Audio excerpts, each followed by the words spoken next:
कैसे हो आप सब लोग। आई होप आप सब अच्छे होंगे। सो आज की वीडियो में जैसे कि आप लोग देख सकते हैं कि फर्स्ट फ्लाइट 10th क्लास का सेकंड चैप्टर नेल्सन मंडेला, उनके ऊपर ये चैप्टर है पूरा का पूरा। और इस चैप्टर के अंदर जो चीज़ें बेसिक हैं वो मेन यही है कि आपको नेल्सन मंडेला जी के बारे में काफ़ी सारी चीज़ें जो हैं वो सीखने के लिए, जानने के लिए मिलेंगी। ओके, तो बहुत ही इंटरेस्टिंग चैप्टर है और आप लोगों को ये लाइफ लॉन्ग जो है वो याद रहेगा अगर आप ध्यान से बस सुनेंगे कि नेल्सन मंडेला थे कौन और क्या इस चैप्टर के अंदर बताया गया।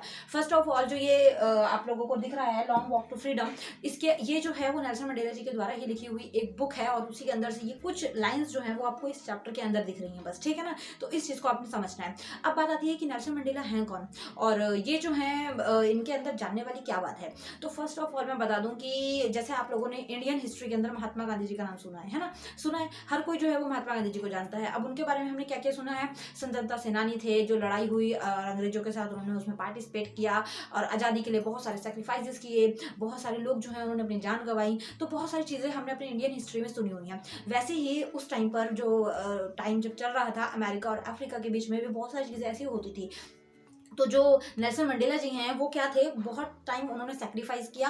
किस लिए सेक्रीफाइस किया, बहुत टाइम उन्होंने जेल में भी टाइम बिताया। और किस लिए बिताया, क्योंकि वो जो थे वो एक अफ्रीकन कम्युनिटी से बिलोंग करते थे। अब अफ्रीकन के अंदर और अमेरिकन के अंदर क्या फ़र्क है। अफ्रीकन आपने यूजुअली देखे होंगे, दे हैव डार्क कलर्स, ठीक है ना, और अमेरिकन के अंदर आप देखते हैं दे आर वाइट कलर्स। तो यहाँ पर जो उस टाइम पर टाइम चलता था ना, जैसे हमारे इंडिया में तो क्या चलता था, हमारे यहाँ काले और गोरे में फ़र्क नहीं चलता था, हमारे यहाँ पर जातियों में बहुत फ़र्क चलता था। ये ऊंची जाति है, ये नीची जाति है, ये छुआछूत है और यहाँ पर इन लोगों के साथ जो है हमें बैठ के पानी नहीं पीना चाहिए, इन लोगों को हमारे घर में आना अलाउड नहीं है, इन लोगों के साथ हमें इनको छूना भी अलाउड नहीं है। जैसे आप लोग एक वो भीमराव अम्बेडकर जी का भी जो सीरियल स्टार्ट हो रखा था, अगर आप लोगों ने देखा हो तो आप लोगों को थोड़ा आइडिया उससे लगा होगा ना कि पुराने टाइम में हमारे इंडिया में क्या क्या चीज़ें होती थी, कितना ज़्यादा भेदभाव किया जाता था। लेकिन अब के टाइम में मेंटालिटी चेंज हो गई है, तो अभी ये सारी चीज़ें देखने के लिए नहीं मिलती हैं। क्यों, क्योंकि पेरेंट्स ही ये मेंटालिटी नहीं रखते हैं, तो बच्चों को भी वो ये चीज़ें नहीं सिखाते हैं। जो जबकि अभी के पेरेंट्स, अगर मैं ना भी बोलूँ, कुछ पेरेंट्स की अभी भी मेंटालिटी वही होगी, लेकिन जो हमारी पिछली से पिछली जनरेशन है, मतलब हमारे दादा और नानी टाइम के, वो लोगों की जनरेशन सबकी मैक्सिमम इक्वल थी। छोटे लोग जो हैं या फिर कोई अगर घर में सर्वेंट आ जाता है तो उसके साथ बिहेव जो है बिल्कुल अलग होता है और हमारे साथ जो है वो बिहेव अलग होता है। अगर वो खाना वाना खा रहा है या फिर चाय मांग लिया या पानी मांग लिया तो उसको अलग बर्तन में दिया जाता है और जो घर के लोग हैं उनको अलग में दिया जाता है। तो ये सारी चीज़ें जो है आप लोगों को कॉमन अपने घरों में देखने के लिए मिलती होंगी, है ना। अभी नहीं मिलती, बट आप अपने जब पेरेंट्स से पूछेंगे ना तो अपने अपने पेरेंट्स के बारे में बताएंगे, तो वो चीज़ें रियलिटी में फैक्ट्स होती थी और ये सारी चीज़ें असली में होती थी। तो उस टाइम पर अफ्रीका टाइम में क्या होता था कि वहाँ पर काले और गोरे लोगों में बहुत ज़्यादा भेदभाव किया जाता था। तो नेल्सन मंडेला ऑफकोर्स वो जो एक अफ्रीकन कम्युनिटी से बिलोंग करते थे and also he is dark, तो he is dark in colour. तो वहाँ पर उनको बहुत ज़्यादा भेदभाव का सामना करना पड़ा, बहुत ज़्यादा उन लोगों को उनकी कम्युनिटी जो थी उनको बहुत ज़्यादा सेक्रीफाइसेस करने पड़े। एक नीच हीन भाव से उन लोगों को देखा जाता था कि ये जो है लोग जो हैं वो नीची जाति के हैं और इन लोगों से दूर रहना है। ये सारी चीज़ें जिसको हम बोल सकते हैं बेसिकली, ये सारी चीज़ें उन्होंने बहुत फेस की।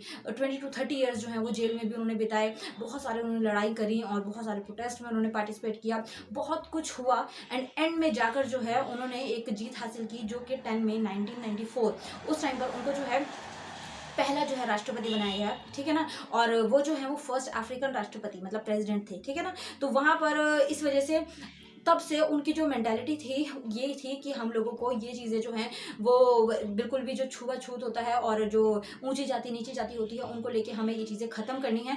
और बहुत ही अच्छी जो थीम थी उनकी थी कि क्योंकि वो खुद एक कम्युनिटी से उठकर आए थे तो उनको पता था कि हमारे साथ किस किस तरीके का बिहेव होता है। और हालांकि जो है उस टाइम पर जैसे बहुत ज़्यादा भेदभाव देखने को मिलता था, बहुत ज़्यादा जो है वो सिचुएशन ऐसी थी कि ये काला है ये गोरा है, इसमें बहुत भेदभाव होता था। तो उस टाइम पर ये बहुत बड़ी बात थी जब एक अश्वेत इंसान जिसको बोला जाता है, जो उस टाइम पर वर्ड यूज़ किया जाता था जो काले लोग होते थे उनके लिए, अफ्रीकन स्पेशली, तो वो उसमें कम्युनिटी से एक इंसान जो है वो एक प्रेसिडेंट के रूप में उभरा था। तो he was the first black president of south Africa, ठीक है ना। तो उस कम्युनिटी से बहुत बड़ी बात थी ये।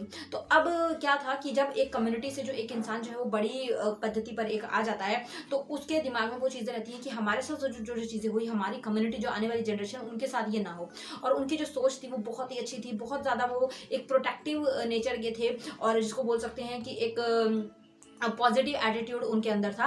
तो जब वो राष्ट्रपति बने, जैसे 10 मई 1994 में जब एक प्रेसिडेंट और 2 वाइस प्रेसिडेंट जो है उस टाइम पर चुने गए, तो उस टाइम पर एयर शो वगैरह हुआ, काफ़ी धूमधाम से जो है सेलिब्रेट ये चीज़ें हुई।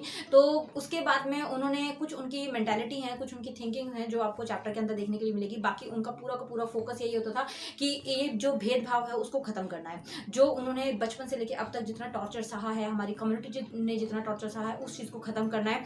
क्योंकि वो अब एक प्रेसिडेंट थे, तो वो बहुत सारी चीज़ें कर सकते थे। He has so many powers that time. तो वही चीज़ें जो है इस चैप्टर में आपको देखने के लिए मिलेंगी। ओके। और सबसे मेन चीज़ ये आती है कि उनके जो कुछ चीज़ें थी वो बहुत अच्छी थी। जैसे वो बोलते थे कि अगर आप डर के ऊपर, अपने डर के ऊपर अगर आप काबू कर लेते हैं तो वो आपकी रियलिटी में जो है वो एक जीत होगी। क्योंकि अक्सर लोग क्या करते हैं कि हम डर जाते हैं, कोई भी चीज़ हमारे सामने आती है, कोई सिचुएशन ऐसी आती है कि जो हमें लगती है कि नहीं, हमसे नहीं हो पाती, नहीं हो सकती, और हम वहीं पर गिव अप कर लेते हैं। लेकिन अगर आप उस डर को साइड करके आप उस चीज़ को एटलीस्ट ट्राई कर लेते हो ना, तो वहीं से आपकी जीत हो जाती है। डजंट मैटर कि आप जीतते हो नहीं जीतते हो, डजंट मैटर कि आप उसमें कितना अच्छा परफॉर्म करते हो, लेकिन आपने एटलीस्ट को ट्राई किया, वो बहुत बड़ी बात होती है। तो ऐसी बहुत सारी छोटी छोटी चीज़ें आपको इस चैप्टर के अंदर देखने के लिए मिलेंगी। और जैसे कि मैंने बताया है कि एक पूरी बुक है जो नेल्सन मंडेला जी ने लिखी हुई है, उसी के अंदर से थोड़ी सी स्क्रिप्ट उन्होंने उठाई है और इस चैप्टर के अंदर डाली गई है, जो ये चैप्टर की लाइन्स आप इस टाइम पर पढ़ रहे हैं। ठीक है, तो अब जब आप चैप्टर पढ़ेंगे ना, तो आपको काफ़ी मज़ा आएगा और काफ़ी सारी चीज़ें आप लोग देखेंगे, जानेंगे। और नेल्सन मंडेला जी जो है वो एक बहुत ही बेहतरीन पर्सनैलिटी रहे हैं।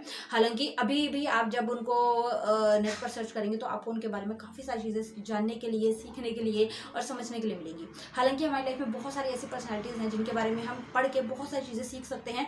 आप जब ये चैप्टर को डीपली पढ़ेंगे, जब आपको स्कूल में करवाया जाएगा या आप जब क्वेश्चन आंसर्स पढ़ेंगे, तब भी आप उनके बारे में जो चीज़ें पढ़ेंगे, उनमें से एक आध चीज़ भी आप अगर अपने लाइफ में फॉलो कर लेते हैं तो वो बहुत बड़ी अचीवमेंट होगी। तो आई होप आपको चैप्टर समझ आया होगा। चैप्टर काफ़ी अच्छा है, इंटरेस्टिंग है, प्यारा है। और नेक्स्ट चैप्टर के साथ मैं जल्दी ही मिलूंगी। अगर पहली बार आए हैं चैनल पर तो सब्सक्राइब कीजिएगा और वीडियो को लाइक कीजिएगा if you like it. Okay, thank you so much for watching. Bye bye.